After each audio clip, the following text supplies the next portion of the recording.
কে এই দেবী? কেন এই তেজপুঞ্জ একটি শরীর ধারণ করেছে? এর উত্তর পেতে হলে প্রশ্ন করাটা আবশ্যক। আর এমন প্রশ্নের উত্তর তখনই পাওয়া যায় যখন অহংকার সমাপ্ত হয়। এই কাহিনী আরম্ভ হয়েছে এমনই এক অহংকারের সূচনা থেকে, যা ব্রহ্মাদেবের পঞ্চম শির রূপে উৎপন্ন হয়েছিল। ব্রহ্মদেবের জয়! ব্রহ্মদেবের জয়! দক্ষ সভায় ব্রহ্মাদেবকে অভূতপূর্বভাবে স্বাগত জানানো হয়েছিল। স্বাগত জানিয়েছিলেন স্বয়ং প্রজাপতি দক্ষ, সঙ্গে ছিলেন মহারানী প্রসূতি আর দেবর্ষি নারদ।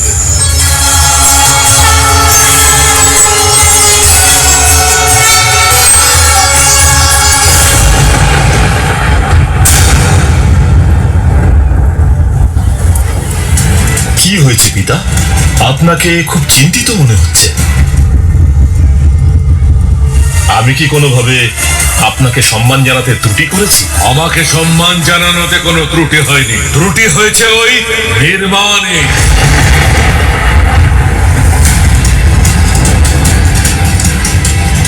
আমি কিছু বুঝলাম না পিতা। শিব আর বিষ্ণুর আসন আমার সামনে রেখেছে। যেহেতু এই যজ্ঞ আমার সম্মানে আয়োজন করা হয়েছে,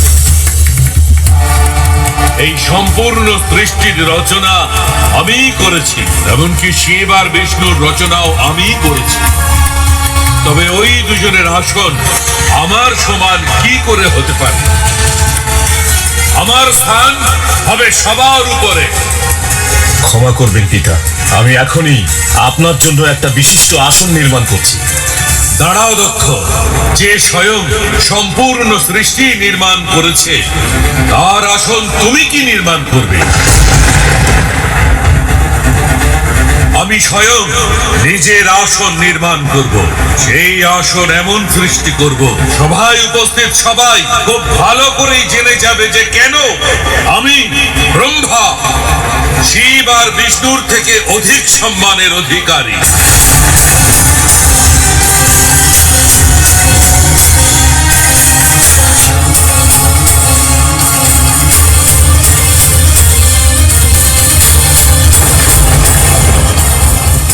দক্ষ, এখন তোমাকে যজ্ঞ আরম্ভ করার অনুমতি দিলাম। যথাজ্ঞা পিতা। ক্ষমা চাইছি আমি।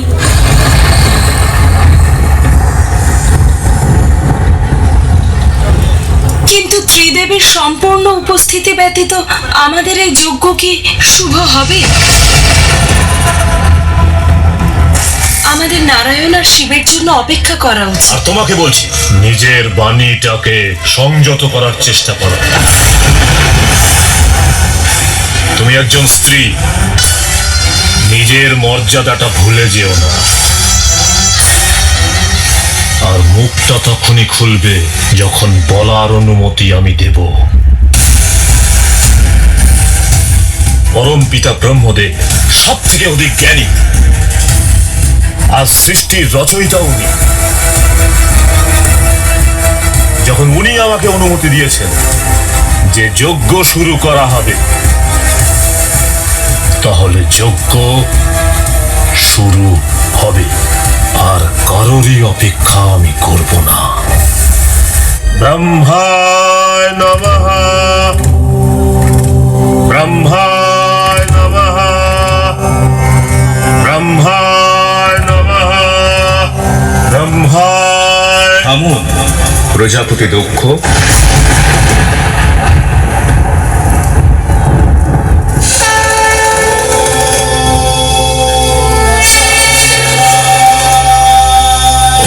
শিবম শিবম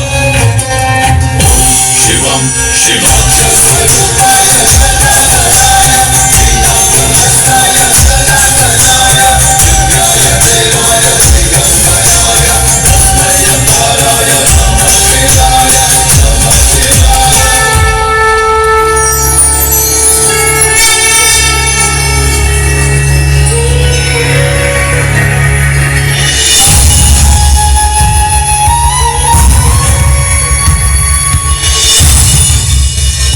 প্রজাপতি দক্ষ, আমি এখানে কোনো ব্যাঘাত ঘটাতে আসিনি।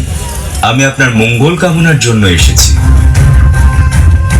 ব্রহ্মদেব দ্বারা পৃথ্বীলোক রচনার মনোবাঞ্ছায় আপনি যে যজ্ঞ করছেন, আমি কামনা করছি তা যেন সফল হয়।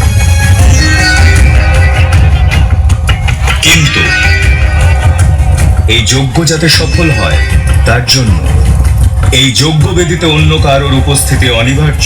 আপনি এটা কাকে ইঙ্গিত করে বলছেন?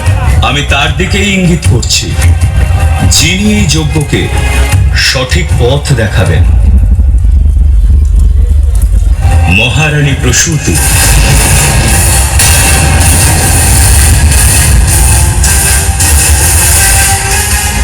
যার সাহায্য ছাড়া এই যজ্ঞ সম্পূর্ণ হবে না।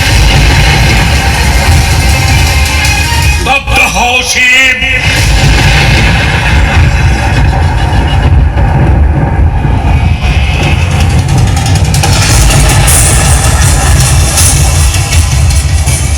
ব্রহ্মাদেবের এই সৃষ্টি নির্মাণ করবার জন্য একজন নারীর সাহায্যের কি প্রয়োজন? শিব, এই সৃষ্টি নির্মাণ করবার জন্য একজন নারী কেন? তোমাকেও আমার প্রয়োজন নেই, আর নারায়ণকেও নয়। আমি নিজের উদারতা দেখিয়ে তোমাকে ত্রিমূর্তির অংশ করে রেখেছি, আর তুমি আমাকেই তুচ্ছ জ্ঞান করছো আর নিজেকে শ্রেষ্ঠ প্রমাণ করতে চাইছো। ব্রহ্মদেব, এই প্রশ্ন কখনোই ছিল না যে আমাদের তিনজনের মধ্যে কে শ্রেষ্ঠতম, কারণ অনাদিকাল থেকে কেউ তো আছে যিনি আমাদের থেকে শ্রেষ্ঠ, যিনি আমাদের থেকে অধিক শক্তিশালী, আর হয়তোবা আমাদের সৃজন তিনিই করেছেন। শিব,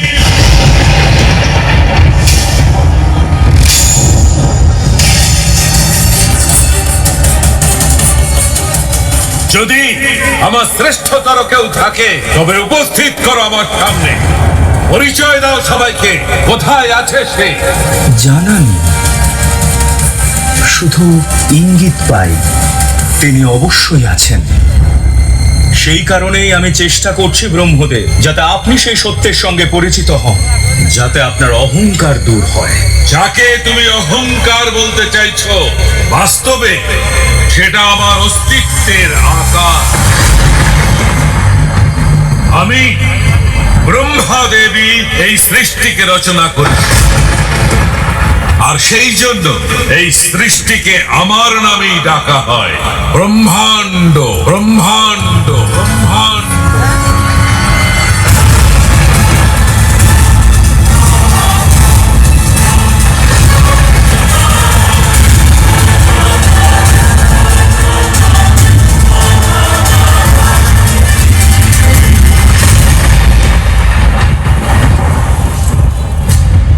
এই পঞ্চম শির হচ্ছে প্রতীক আমার শ্রেষ্ঠত্ব প্রমাণের।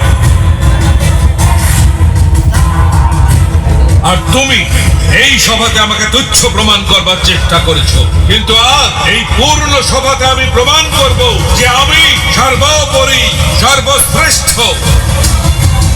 আমি সবার সম্মুখে এই পূর্ণ সভায় ত্রিলোক আর মনুষ্যদের শাসন করব।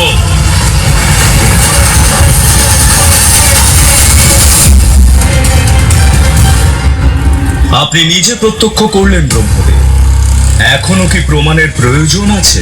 দেখেছি তুমি মায়ার দ্বারা আমার সৃষ্টিকে ধ্বংস করবার দুঃসাহস করেছ।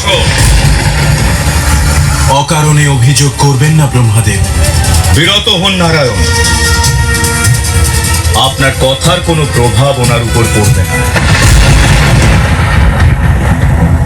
কারণ এটি ব্রহ্মদেব নন, ওনার পঞ্চম মস্তক বলছে। হে ব্রহ্মদেব, এবার তো আপনার এই পঞ্চম মস্তকের দুষ্কর্মকে বোঝার চেষ্টা করুন। অহংকারের কারণে আপনি বিবেক রহিত হয়েছেন, ক্রোধ আপনার মনে বসত করছে। এই কারণে আপনি আপনার অসফলতার জন্য আমাকে দায়ী করছেন। কিন্তু সত্য তো এটাই ব্রহ্মদেব, যদি আপনার অসফলতার জন্য কেউ দায়ী হয়ে থাকে তাহলে তা শুধুমাত্র আপনি এবং আপনার অহংকার। স্তব্ধ হও শিব, তুমি আমার শক্তি আর সামর্থ্যকে সন্দেহ করেছ। আমি প্রমাণ করব যে ব্রহ্মা কি করতে পারে। কোন সৃজনে বা বিনাশ কার্যে এই সৃষ্টিকে বিনাশ করবার জন্য কোন শিবের প্রয়োজন নেই।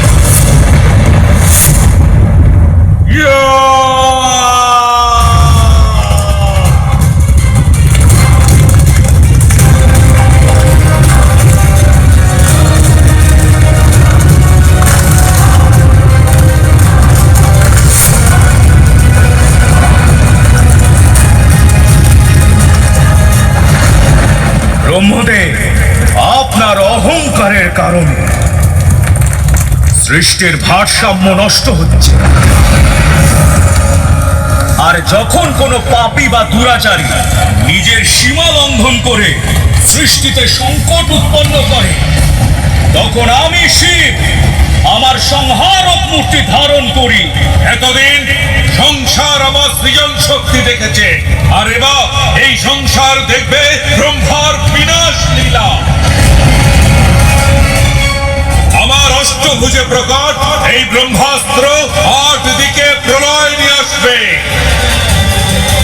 আর তখন না এই সৃষ্টি বাঁচবে, আর না এই শিব, আর না থাকবে শিবের প্রলাপ। বিনাশ হবে এই সব কিছু। ব্রহ্মদেব, এখন আর আপনি আমার কাছে কোনো বিকল্প পথ রাখেননি। প্রয়াস অনেক করেছি, এবার আমি প্রহার করব।